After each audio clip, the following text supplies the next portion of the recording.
In this video, let us continue learning the important properties of arcs and angles in circles. And the property that's coming up is one of the most important property as far as solving problems in a circles are concerned. Now, let us look at this. What does this property say? It says that angles in the same segment of a circle are equal. Okay, now let us have a circle quickly. Say here is a circle. Say let's have 2 points, P and Q. And let's have a center. Now you need to join this. So now here clearly you can see that two segments are formed because of the arc PQ, because of the angle that it subtends.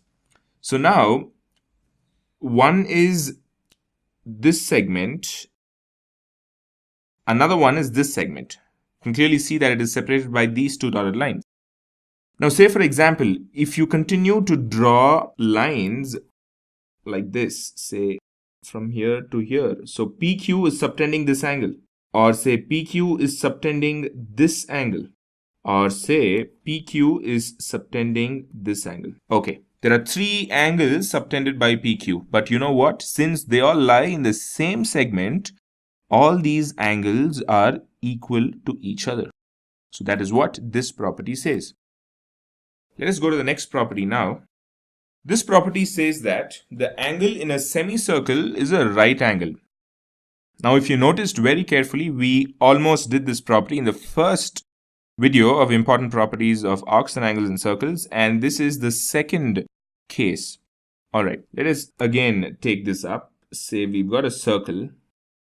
Now, let us draw an arc PQ, which is a semicircle.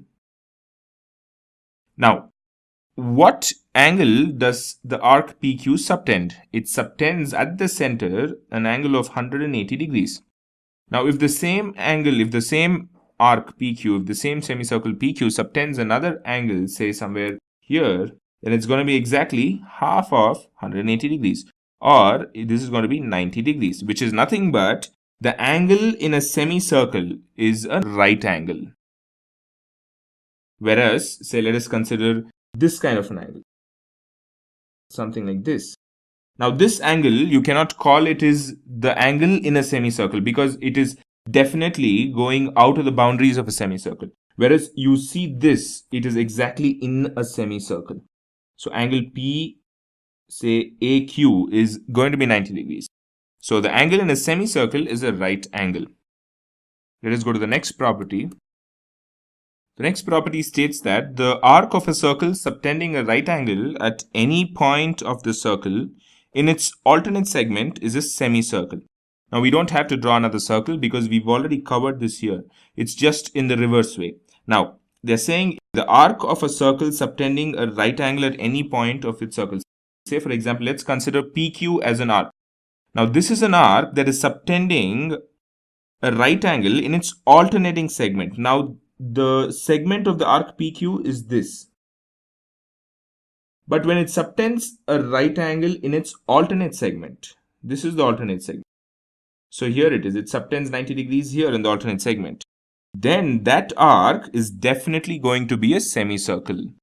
So this is another logical property once you know the second property here in this video.